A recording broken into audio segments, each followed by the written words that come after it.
Italy থেকে উড়ে এসেছেন বাংলাদেশ জাতীয় দলে খেলার স্বপ্ন নিয়ে। 18 বছর বয়সী উইঙ্গার ফাহমিদুল ইসলাম এখন ঢাকায়। আর লাল সবুজ জার্সি পরে মাঠে নামার অপেক্ষায় দিন গুনছেন। ভুটান ও সিঙ্গাপুর ম্যাচ সামনে রেখে ঘোষিত স্কোয়াডে তার নাম রয়েছে। চলুন বিস্তারিত জেনে নেই রিপোর্টে। 18 বছর বয়সী তরুণ উইঙ্গার ফাহমিদুল ইসলাম এখন ঢাকায়। একদিন আগেই তিনি ইতালি থেকে ফিরেছেন। ভুটান ও সিঙ্গাপুরের বিপক্ষে দুটি গুরুত্বপূর্ণ ম্যাচ সামনে রেখে বাফুফে ঘোষিত 26 সদস্যের স্কোয়াডে জায়গা পেয়েছেন তিনি।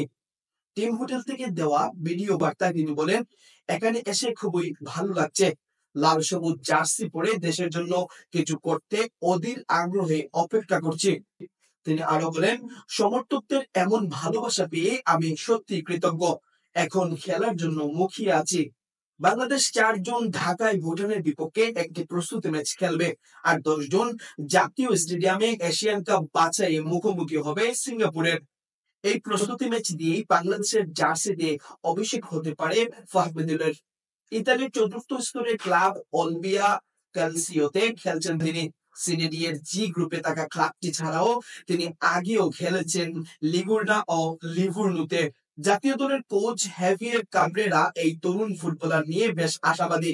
সংবাদ সম্মেলনে কোচ বলেন, আমি ফাহমিদুলের ব্যাপারে গত মার্চ থেকেই খোঁজ খবর রাখছি। তার ক্লাবের সঙ্গে নিয়মিত যোগাযোগ করছি। আমি মনে করি দলের প্রয়োজন পূরণ করার মতো সামর্থ্য ওর আছে। এর আগে 25 মার্চ ভারতের বিপক্ষে ম্যাচের আগে সৌদি আরব ক্যাম্পে অনুশীলন করলেও জাতীয় দলে জায়গা হয়নি ফাহমিদুলের। কোচ কাবরেরা তাকে স্কোয়াডে না রাখায় সমর্থকদের মধ্যে ক্ষোভ তৈরি হয়েছিল। অনেকেই বাফুফে সভাপতির সঙ্গে সাক্ষাৎ করে ক্ষোভ জানায়।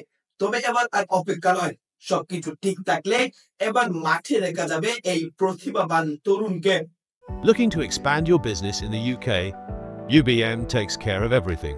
Company registration, UK bank account, pay, insurance and tenancy. Start with UBM. Expand with confidence. তরুণ ফাহমিদুলের চোখে এখন শুধু একটি স্বপ্ন, লাল সবুজ জার্সি গায়ে চাপিয়ে দেশের হয়ে মাঠে নামা। ভক্তরা মুখিয়ে আছেন তার পারফরমেন্স দেখার জন্য।